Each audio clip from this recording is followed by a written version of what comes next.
Hello everyone, welcome on Glax academy. आप लोगों का इस एकेडमी में स्वागत है। मैं प्रोफेसर कहकशां आप लोगों को इस एकेडमी पे Hindi, UGC net, JRF, TGT, PGT, UPHSC assistant professor की तैयारी करवाती हूँ।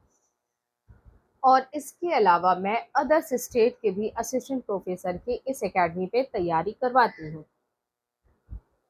मैं अभी मैं अभी इस पर लगातार प्रश्नों की सीरीज लेकर आ रही हूँ और इसके साथ साथ प्रश्नों के साथ साथ ऑथेंटिक एंड इम्पॉर्टेंट कंटेंट के साथ मैं इसे पढ़ा रही हूँ, ताकि आप लोगों को कम समय में ज़्यादा से ज़्यादा चीज़ें मिल पाए।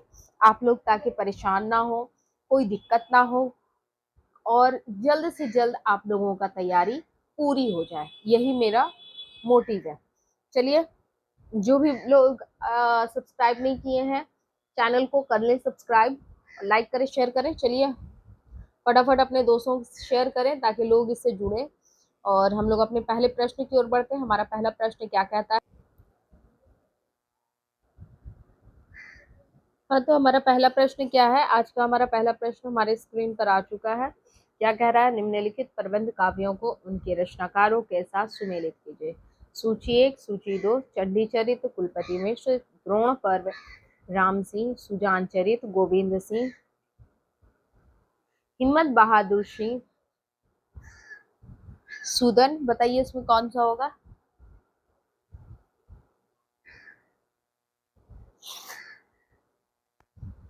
हम्म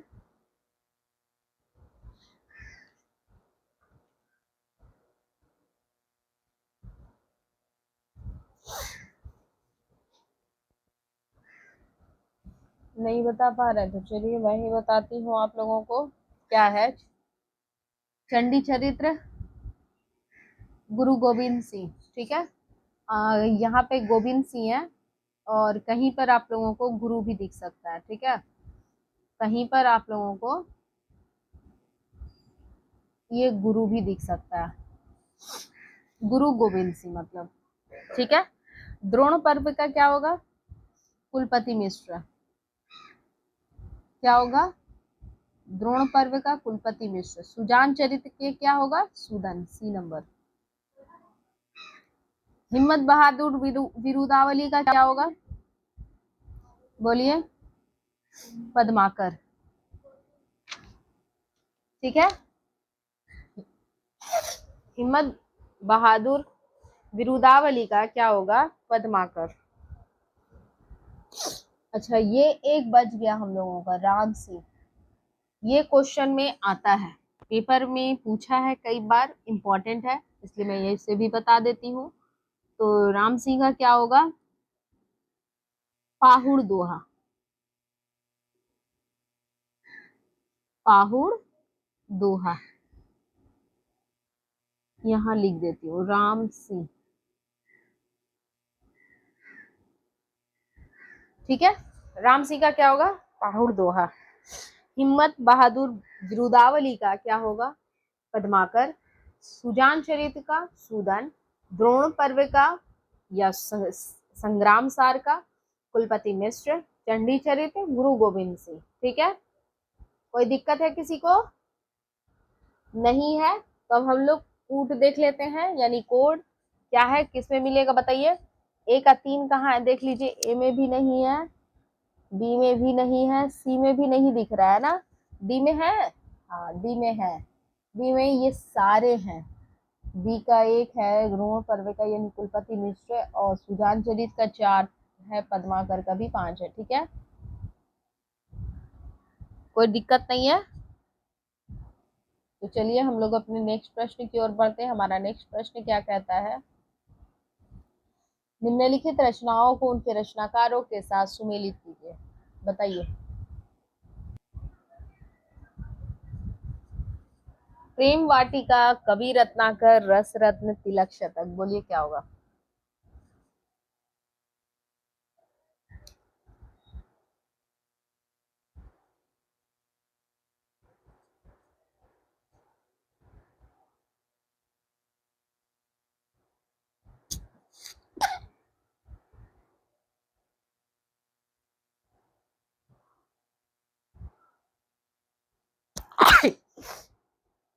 भी।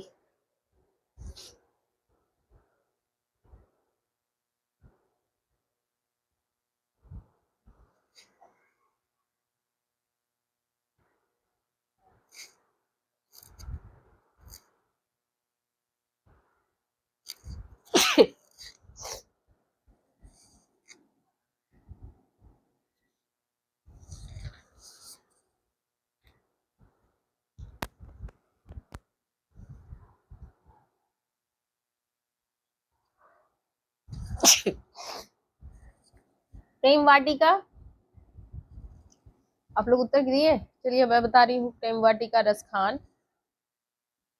कवि रत्नाकर का होगा सेनापति, और रस रत्न का पुहकर कवि।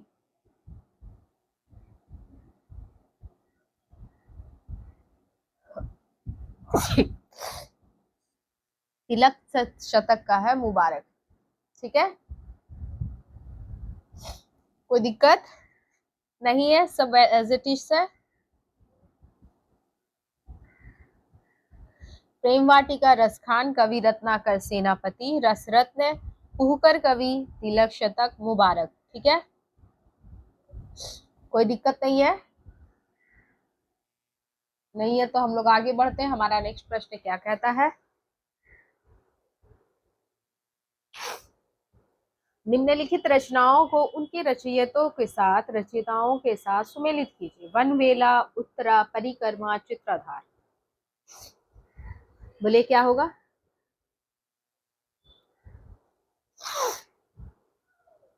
चलिए फटाफट बताइए।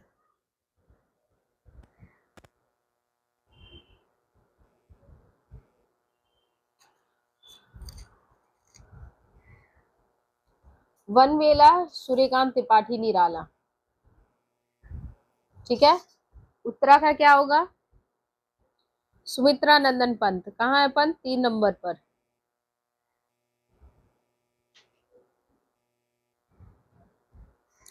परिक्रमा का महादेवी वर्मा।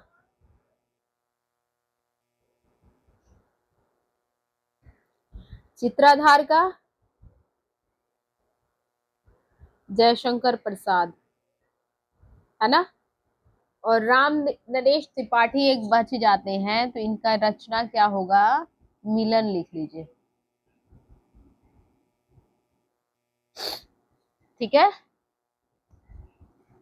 वनवेला सूर्यकांत त्रिपाठी निराला, उत्तरा का है क्या? सुमित्रा नंदन पंत, परिक्रमा का महादेवी वर्मा, चित्राधार जयशंकर प्रसाद, राम नरेश त्रिपाठी का मिलन। आप एक रख लीजिए क्योंकि कई बार पूछता भी है।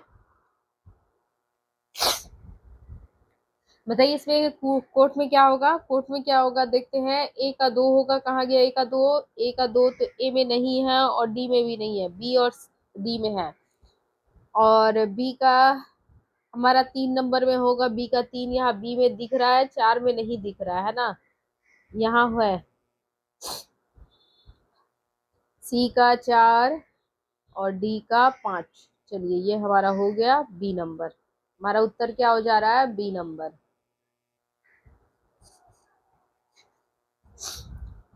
किसी को कोई दिक्कत? क्लास में ही याद कर ले फटाफट। मैं इस तरह से पढ़ाती हूँ कि आप लोगों को याद हो जाता होगा। चलिए नेक्स्ट प्रश्न क्या कहता है? निम्नलिखित काव्य पंक्तियों को उनके रचनाकारों के साथ सुमेलित कीजिए। प्रिय स्वतंत्र रव, अमृत मंत्र नव, भारत में भर दे। नेक्स्ट क्या है पंक्ति? इस पार प्रिय मधु है, तुम्हो उस पार ना जाने क्या होगा। अरे कहीं देखा है तुमने मुझे प्यार करने वाले को, वो मंदिर का दीप इसी नीरव जलने दो। बोलिए किससे है, किसका मिलान?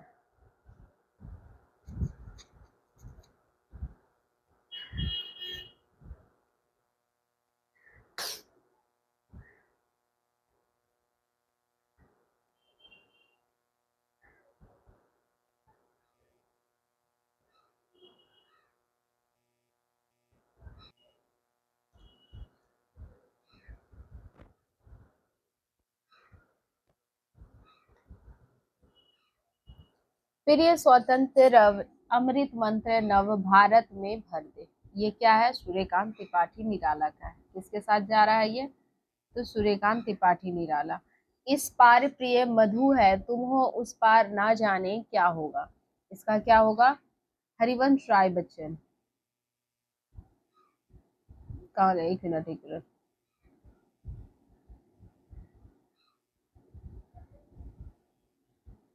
अरे कहीं देखा है तुमने मुझे प्यार करने वाले को?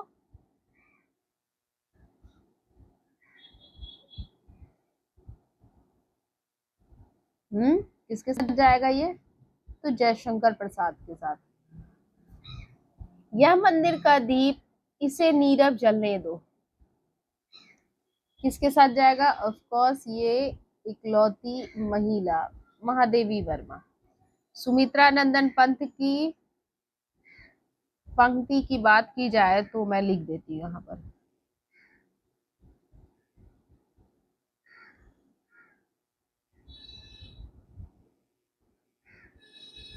सुंदर है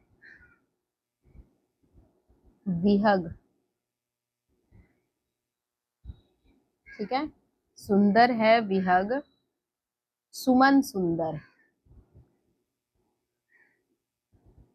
सुमन सुंदर मानव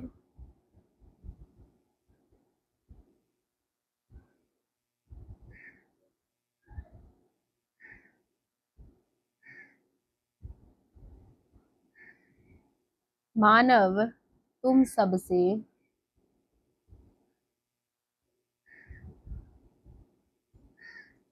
सुंदरतम।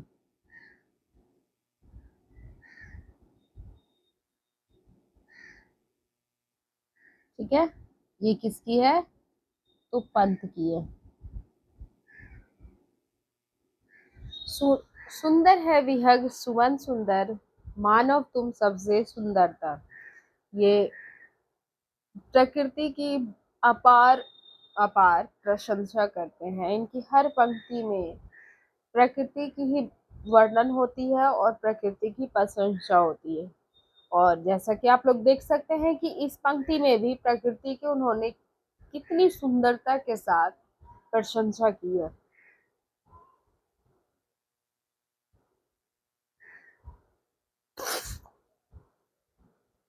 ठीक है, रहेगा याद। फिर ये स्वतंत्र रव अमृत में मंत्र नव भारत में भर दे। ये किसका है? सूर्यकांत त्रिपाठी निराला के साथ। इस पार प्रिय मधु है, तुम हो उस पार ना जाने क्या होगा। इसका हरिवंश राय बच्चन। अरे कहीं देखा है तुमने मुझे प्यार करने वाले को? जयशंकर प्रसाद है। यह मंदिर का दीप, इसे नीरव जलने दो। महादेवी वर्मा। और सुंदर है विहग सुमन सुंदर, मानव तुम सबसे सुंदरतम। यह पंक्ति किसकी है? तो पंत की है। ठीक है, किसी को कोई समस्या है? ठीक से एक बार इस प्रश्न को अच्छा से देख लें, मिलान को, सारे मिलान को, सारी पंक्ति को एक बार अच्छा से पढ़ लें।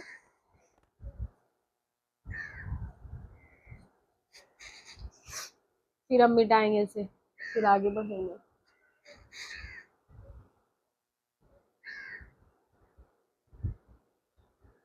हो गया सबका? चलिए हम लोग आगे बढ़ते हैं।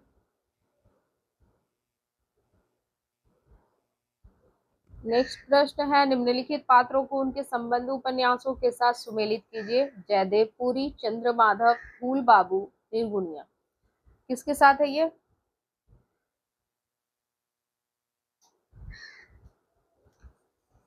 अच्छा, एक चीज मैं यहाँ बता देती हूँ आप लोगों को।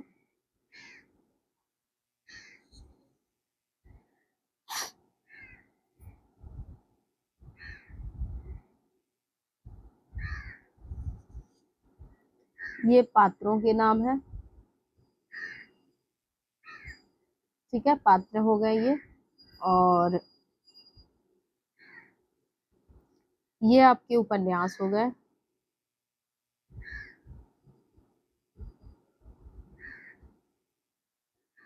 और यहाँ मैं लिख देती हूँ उपन्यासकार।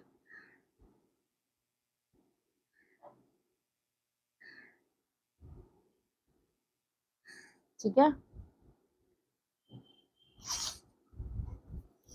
जयदेव पुरी किसका है ये? तो झूठा सच में हमें देखने को मिलेगा। ठीक है। चंद्रमाधव नदी के द्वीप,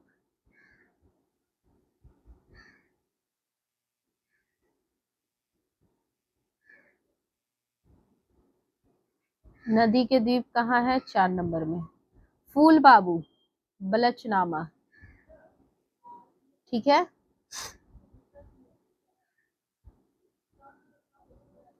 अच्छा, निर्गुनिया नाच्यो बहुत गोपाल, ठीक है। हो गया। बलचनामा जो उपन्यास है,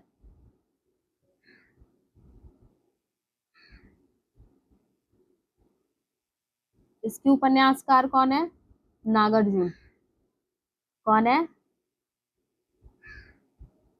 नागार्जुन, ठीक है। झूठा सच यशपाल,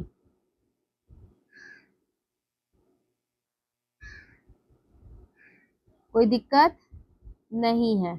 नाचियो बहुत गोपाल अमृत लाल नागर, नदी के द्वीप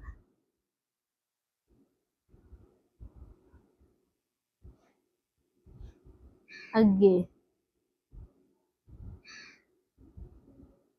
सूरज का 7वां घोड़ा बोलिए। धर्मवीर भारती,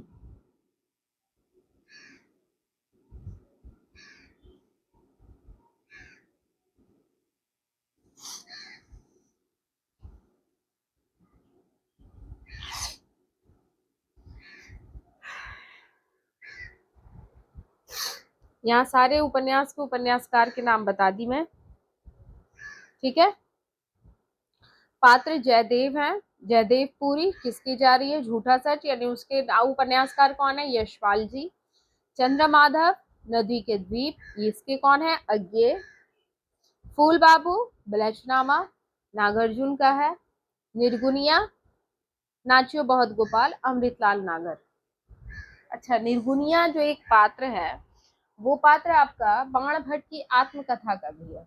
निर्गुनिया बाण भट्ट की आत्मकथा का भी है पात्र, और उसके उपन्यासकार कौन है? हजारी प्रसाद द्विवेदी, ठीक है। चलिए अब कूट में मिलान कर लेते हैं। कूट में क्या है? ए का 2 कहाँ है? ए का 2 हमको ए में दिख रहा है मुझे, और बी का कहाँ गया? बी का 4 नंबर है ना? हाँ 4 है। सी का 1 है, मुझे मिल रहा है, सारे मिल रहे हैं। चलिए ये हमारा सही उत्तर हो रहा है, यानी A is the right option. Clear? चलिए नेक्स्ट। निम्नलिखित पात्रों को उनसे संबंध कहानियों के साथ सुमेलित कीजिए। सूची 1, सूची 2। पात्र यहाँ भी है और कहानी भी है। चलिए लास्ट वाले के साथ जैसे की थी वैसे ही यहाँ भी कर देती हूँ, आप लोगों को एक साथ बहुत फायदे मिलेंगे। इसी के लिए तो मैं कहती हूँ कि मैं प्रश्न सीरीज के साथ कंटेंट भी पढ़ाती हूँ,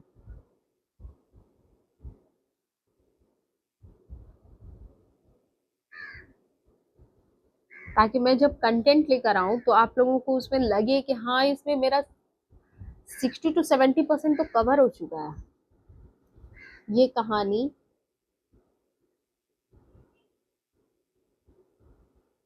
और कहानीकार,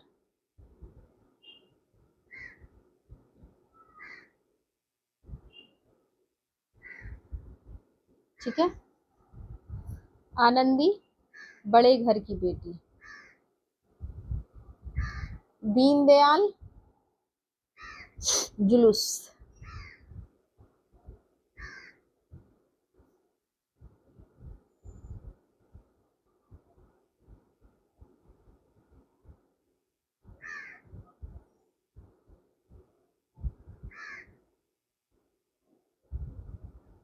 डॉक्टर जयपाल का क्या होगा? मूठ, शंकर का क्या है? सवा सेर गेहूं। मंत्र की बात की जाए तो भगत यहाँ लिख लीजिए, भगत, भगत हो जाएगा, डॉक्टर चड्डा है, ये सब आएंगे। ठीक है। अच्छा, यहाँ जो बात की जा रही है, आनंदी, दीनदयाल, डॉक्टर जयपाल, शंकर, भगत, ये सब जो बात हो रही है, या फिर कहानी की बात की जाए, मंत्र, सवा शेर, गेहूं, जुलूस, बड़े घर की बेटी, ऊंट, ये सारे कौन है? एक ही कहानीकार के हैं सारे कहानी, प्रेमचंद के।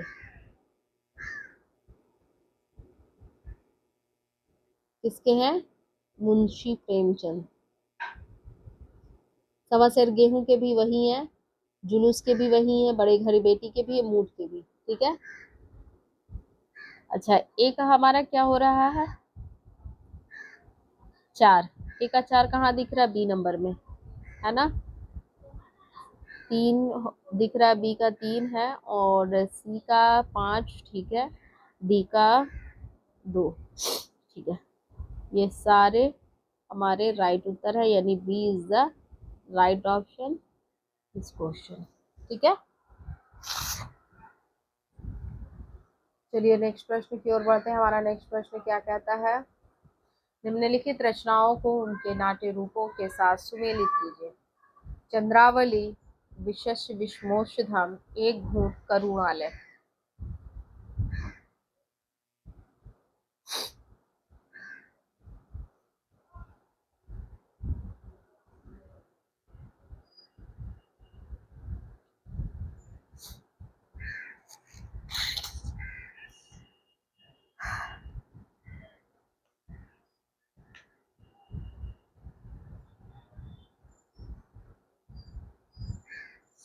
अच्छा, यहाँ तो पात्र नहीं है, यहाँ दूसरी चीज है। ये आपकी रचना है ना, ये आपका नाट्य रूप है।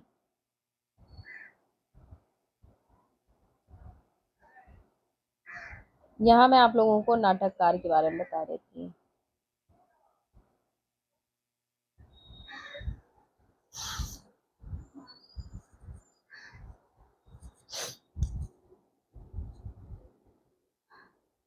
चंद्रावली क्या है? एक नाटिका है। चंद्रावली क्या है? चंद्रावली एक नाटिका है। विशस्य विषमोषधम क्या है? एक भाण है।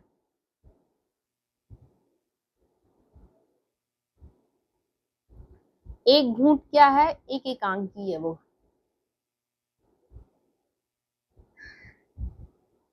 करुणालय क्या है?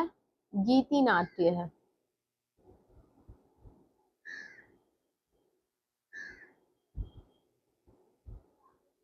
और प्रहसन की बात की जाए, चलिए लिख लेते हैं यहाँ पर, मेरे जहन में एक आ रही है, अंधेर नगरी, जो आप लोगों के सिलेबस में भी है, एनटीए ने इसे सिलेबस में डाला है। अंधेर नगरी, ठीक है। तो ये आपके हो जाते हैं प्रहसन। ठीक है।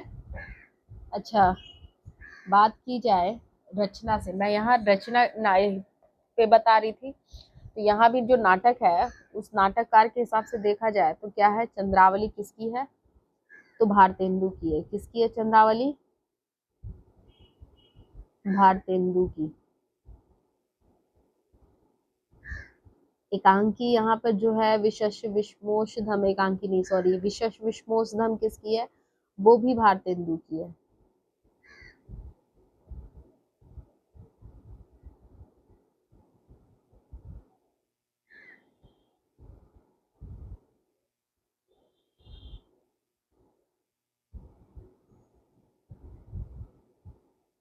ठीक है, और एक घूंट जो है ये जयशंकर प्रसाद का है, जयशंकर प्रसाद, ये एक एकांकी है। करुणालय, ये भी जयशंकर प्रसाद की है।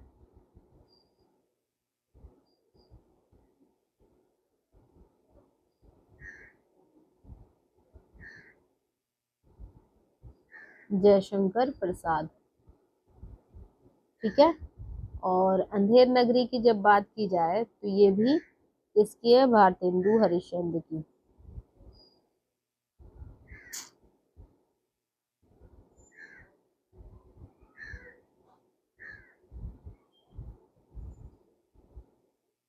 भारतेंदु, ठीक है। अच्छा, कोड में देखा जाए, चंद्रावली क्या है, नाटिका है ना। ए का 4 कहाँ है, ए का 4 हमें एक में ही दिख रहा है, ये हमारा उत्तर हो रहा है, बी का 3 है। हाँ ठीक है सब, तो A is the right option this question, ठीक है। अच्छा, किसी को कुछ पूछना है इसमें, देख लो इसको ध्यान से।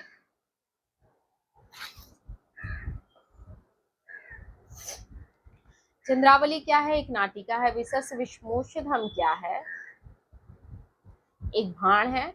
और एक घूंट क्या है, गीतिनाट्य सॉरी एकांकी है, 500 सॉरी, एक घूंट क्या है, एकांकी है। करुणालय क्या है, तो इनका गीतिनाट्य है।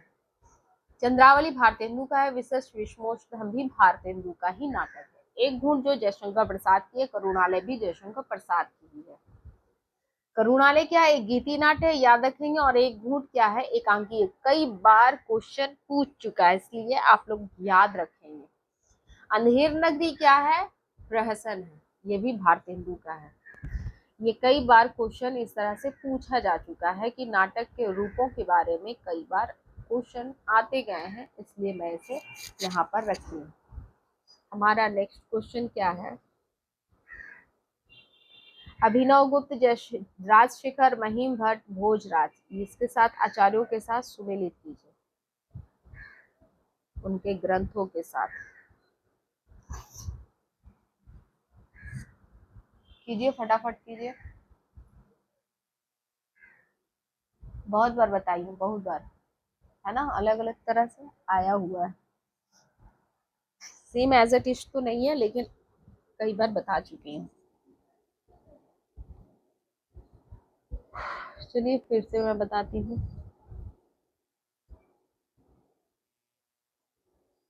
अभिनव गुप्त का क्या होगा, ध्वन्यालोचन। राजशेखर का काव्य मीमांसा। महिम भट्ट का व्यक्ति विवेक। भोजराज का सरस्वती कंठाभरण, एक नंबर में। काव्य प्रकाश मम्मट, मम्मट, ठीक है, काव्य प्रकाश मम्मट। किसी को कोई दिक्कत नहीं है, चलिए एक बार फिर से देख लेते हैं। अभिनव गुप्त का ध्वन्यालोचन है, ध्वन्यालोचन कहाँ है, 2 में है, 2 नंबर कहाँ हमें मिल रहा है, ए में नहीं है, बी में भी नहीं है, सी में है ना। राजशेखर का काव्य मीमांसा 4 में है, ठीक है। और महिम भट्ट की बात की जाए तो व्यक्ति विवेक होगा, जो 5वें नंबर पर है। और भोजराज का क्या है, 1 नंबर पे सरस्वती कंठाभरण है। मम्मट का आप लोग तो जानते ही होंगे कि काव्य प्रकाश है, ये बता दी हूँ, तो इसका राइट ऑप्शन क्या होगा, सी नंबर। चलिए आगे बढ़ते हैं, सेकंड लास्ट क्वेश्चन, और ये ऐसे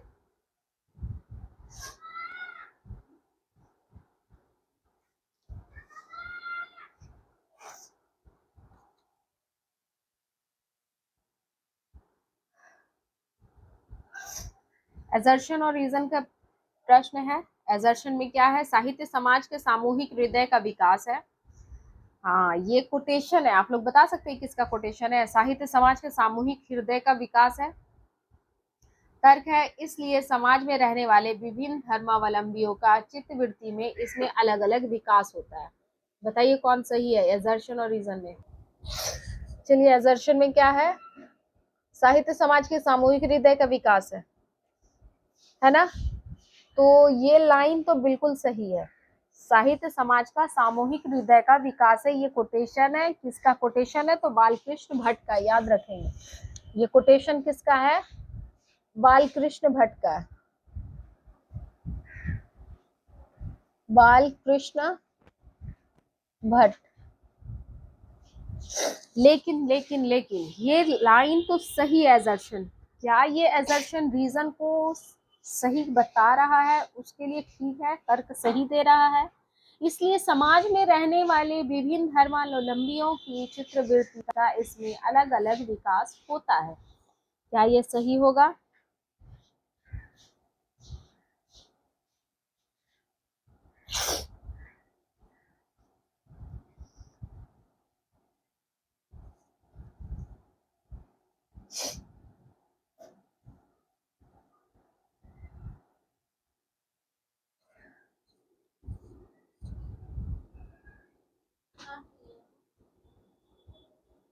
तो ये सही हो जा रहा है, एजर्शन तो सही है, ये बता चुकी हूँ, बालकृष्ण भट्ट का है।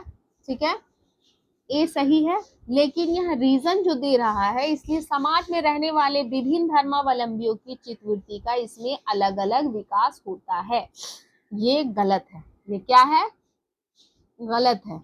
ए नंबर हमारा ये हो जाएगा। ठीक है, ए सही, आर गलत। ठीक है, याद रखेंगे, ये कोटेशन कई बार देता है, ये तो इसमें दिया है एजर्शन में, ये एजर्शन में भी दे सकता है, कोई बड़ी बात नहीं है, यहाँ मैं जो दी हूँ। लेकिन एक बात याद रखेंगे आप लोग, कई बार क्वेश्चन में सिर्फ ये दे देगा और बताएगा कि प्रस्तुत पंक्ति किसकी है, तो ये प्रस्तुत पंक्ति बालकृष्ण भट्ट की है। ठीक है, चलिए आज का हमारा लास्ट प्रश्न एजर्शन रीजन से ही है, लास्ट प्रश्न भी। कविता आत्म प्रकाश है जो केवल कवि के हृदय को आनंद प्रदान करती है। बड़ा सेंटेड है। रीजन देखते हैं, इसलिए कविता को कवि की आत्मा का आलोक माना गया है जो समस्त लोक को प्रकाशित करता है। कुछ हद तक तो ये सही दिख रहा है। ये कितना सेंटेड बात कर रहा है ना, क्या बोल रहा है, कविता आत्म प्रकाश है जो केवल, ये जो केवल शब्द यहाँ जोड़ दिया ना, यही गड़बड़ कर दिया। केवल कवि के हृदय को आनंद कैसे प्रदान करती है, कवि तो उस कविता की रचना कर रहा है, लेकिन इसके अलावा उस कविता को जो भी पढ़ता है, उस कविता को जो भी पढ़ता है वो उसको पढ़ करके आनंदित होता ही होता है, जो उसे समझता है उससे आनंदित वो होता ही होता है, डेफिनेटली होता है। तो यहाँ पे ये कहना बिल्कुल गलत हो जाएगा कि केवल कवि के हृदय को आनंद प्रदान करती है, नहीं, कवि के आनंद सिर्फ कवि के आनंद को, हृदय को आनंद नहीं प्रदान करती है, बल्कि वो पाठकों को भी करती है। ठीक है, इसलिए कविता को कवि की आत्मा का आलोक माना गया है। इसलिए कविता को कवि की, क्योंकि कवि, जब एक कवि कविता की रचना करता है तो वो अपने मन मस्तिष्क में उपज रहे हर चीज को वो अपने कविता में ढालता है, जो समस्त लोक को प्रकाशित करता है। तो वो अपने कविताओं के माध्यम से वो अपने मन मस्तिष्क के सारी बातें, सारी ऊर्जा वो कविता में ढाल देता है। उसके बाद उसे पाठक पाठ करते हैं तो उसे कविता के भी आलोक से वो लोग क्या होते हैं, प्रकाशित होते हैं। तो आर तो सही है, पर ए गलत है। ए गलत, आर सही होना चाहिए यहाँ पे। तो कहाँ है, ये तो गलत हो जाएगा, ये सही है। तो B is the right option. ठीक है, किसी को कोई दिक्कत। रीजन असर्शन के सही करना है, वो आप लोगों को एनी हाउ बुक्स को रीड करना ही पड़ेगा, ठीक है। इस बुक्स को मैं बार बार बता चुकी हूँ, पिछले कई वीडियोस में मैं बता चुकी हूँ कि कौन कौन बुक्स आप लोगों को फॉलो करना पड़ेगा रीजन रीजन के लिए। ज्यादा बुक्स भी नहीं है, आप लोग उसे पढ़ेंगे, ऑफ कोर्स आप लोगों का रीजन एजर्शन सही होना शुरू हो जाएगा। और ये रीजन एजर्शन अब तो 10 मार्क्स के आने लगे हैं, तो आप लोग रीजन असर्शन से एक बड़ा नंबर लेकर आ सकते हैं, इसलिए रीजन असर्शन को हल्के में नहीं लीजिएगा। इसलिए मैं अपने हर सेशन में या किसी एक दो सेशन में रीजन असर्शन नहीं देती हूँ, पर रीजन असर्शन मेरे क्वेश्चन के शेड्यूल में होता ही होता है, और इसलिए खासकर मैं इसे करवाती हूँ और इसे एक्सप्लेन भी करवाती हूँ, ताकि आप लोगों को समझ में आ सके। आप लोगों को जब तक समझ विकसित नहीं होगा ना, विकसित नहीं होने के कारण रीजन असर्शन को आप लोग कर ही नहीं सकते हो, बिल्कुल नहीं कर सकते हो। बच्चे यही चारों चित खाने हो जाते हैं। रीजन असर्शन अपने अपने विकास को प्रदर्शित करने का ये प्रश्न है, ठीक है। चलिए इसी के साथ मैं आप लोगों से विदा लेती हूँ। क्लास कैसा लगा आप लोग प्लीज बताएंगे। उम्मीद करती हूँ कि आप लोगों को अच्छा लगा होगा। आप लोगों को क्लास अच्छा लगा होगा तो प्लीज अच्छे अच्छे कमेंट्स करेंगे, लाइक करें, सब्सक्राइब करें इस चैनल को। आप लोग को हर दिन बोलते हैं पर आप लोग करते नहीं है, प्लीज करवाएं, अपने दोस्तों से भी करवाएं, अपने दोस्तों को भी बताएं। जो भी इस NTA NET JRF को क्रैक करना चाहता है वो उसको बताएं कि यहाँ होता है और उसके लिए आसानी होगा, ठीक है। चलिए तब तक आप लोग खुश रहेंगे, खुशियां बांटते रहेंगे, स्वस्थ रहेंगे, मस्त रहेंगे। Bye bye. चैनल को जाते जाते सब्सक्राइब जरूर करेंगे, लाइक करेंगे, ठीक है। Bye bye.